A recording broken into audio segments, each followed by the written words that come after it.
Hi friends, welcome to TR Studies channel. आज আমি discuss কৰিম BSc ফাৰ্স্ট সেমিস্টাৰৰ ফিজিক্সৰ কোৱেশ্চন পেপাৰ 2024 বৰ্ষৰ সেশনাল এক্সামিনেশনৰ ফিজিক্সৰ কোৱেশ্চন পেপাৰ আপোনালোকৰ সেশনাল এক্সাম কেতিয়াৰ পৰা আৰম্ভ হ'ব নিশ্চয় জনাব সেশনাল এক্সাম মোৰ মতে সেপ্টেম্বৰৰ লাষ্টৰ ফালে আৰু অক্টোবৰৰ ফাৰ্ষ্টৰ ফালে হ'ব বেলেগ বেলেগ কলেজত বেলেগ বেলেগ তাৰিখত হ'ব হেতু মানে সেশনাল এক্সাম নিজ কলেজে কৰ্তৃপক্ষ নিজে কন্ডাক্ট কৰে সেই কাৰণে বেলেগ বেলেগ কলেজত বেলেগ বেলেগ তাৰিখ হ'ব পাৰে ডেটটো হ'ব পাৰে তো যি কি নহওক মানে যেনেকৈ তাৰিখ নহওক কিয় আপোনালোকৰ সেপ্টেম্বৰৰ লাষ্টৰ ফালে বা সেপ্টেম্বৰতে হ'ব নহলে অক্টোবৰৰ ফাৰ্ষ্টতে হৈ যাব অক্টোবৰত মুঠৰ কথাত সেশনাল এক্সাম যিমান কলেজ আছে শেষ হৈ যাব তো সেই কাৰণে আপোনালোকৰ সেশনাল এক্সামৰ কোৱেশ্চন পেপাৰটো লৈ আনিছো এইটো কোৱেশ্চন পেপাৰৰ পৰা আপোনালোকে এটা ধাৰণা ল'ব পাৰিব যে যোৱা বৰ্ষত যদি এনেকা ধৰণৰ কোৱেশ্চন আহিছিল তো কেনেকৈ পঢ়িব লাগিব আৰু সেশনালে হওক ফাইনালে হওক কোৱেশ্চন পেপাৰবিলাক ৰিপিট কৰে ডাইৰেক্টলি কোৱেশ্চন বিলাক ৰিপিট কৰে কোৱেশ্চন পেপাৰ নকৰে দুই তিনিটা এনেকা কোৱেশ্চন পাব যে 100% এইবিলাক ৰিপিট কৰিবই তো হেতু আপুনি নিজৰ বুজি ল'ব লাগিব কোনটো কোৱেশ্চন ৰিপিট কৰে তো এইটো ফিজিক্সৰ কোৱেশ্চন পেপাৰ চাওক আগতে কোৱেশ্চন পেপাৰটো ভালকৈ চাওক ফুল মাৰ্ক 30 সময় হৈছে 1 ঘণ্টা আৰু আপোনালোকৰ কোৱেশ্চন পেপাৰটো দি ইয়াতে দেখা পাইছে কোৱেশ্চন আছে 8টা মান কোৱেশ্চন আছে এই কোৱেশ্চনটোৰ কথা কৈছো আপোনালোকক যে দিয়া আছে যে yk and sigma মাজত সম্পৰ্ক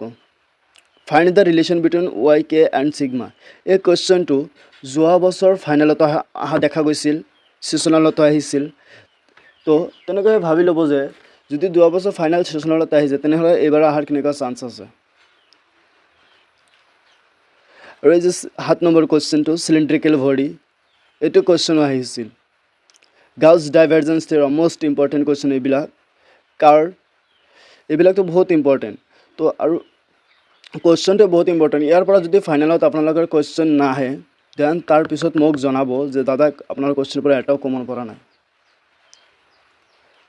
তো কোৱেশ্চন পেপাৰটো বহুত ইম্পৰ্টেন্ট আপোনালোকক কাকো কৈছো তো ভালকে কোৱেশ্চন পেপাৰবিলাক চাব আপোনালোকে নিজে ধাৰণা ল'ব পাৰিব অকল কোৱেশ্চন পেপাৰৰ ওপৰত লাগি নাথাকিব মানে আপোনালোকে নিজেও এটা ষ্টাডি কৰিব যাতে অলপ কনসেপ্টবিলাক ক্লিয়াৰ কৰি লৈ যাব তেতিয়া এক্সামত কোনো ধৰণৰ টেনচন নাথাকে যেনেকুৱা কোৱেশ্চন নাহক কিয় আপুনি পাৰিব তো কনসেপ্টবিলাক নিজৰ ক্লিয়াৰ কৰি ল'ব আৰু ভালকৈ অলপ পঢ়িব নহলে আপোনাৰ যেতিয়া ভালকৈ নপঢ়িব যেতিয়া ব্যাক লাগিব কলেজত EMI দিওঁতে দিন যাব তো ভালকৈ পঢ়িব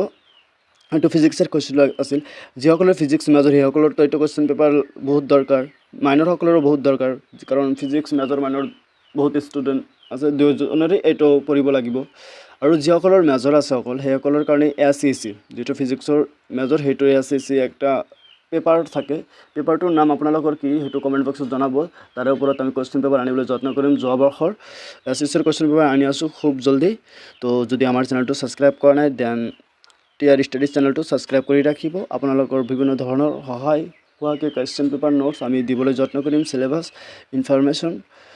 আৰু আপোনালোকৰ সেশনাল এক্সাম কাৰ কেতিয়া হয় জনাব আৰু সেশনাল এক্সামৰ কোৱেশ্চন পেপাৰবিলাক আমাৰ WhatsApp গ্ৰুপত কোৱেশ্চন পেপাৰবিলাক সেন্ড কৰিব নহলে মোক পাৰ্সোনালি এবাৰ সেন্ড কৰি দিব এটো আপোনালোক কৈছো কাৰণ যদি আপোনালোকে কোৱেশ্চন পেপাৰটো সেন্ড কৰে যেতিয়া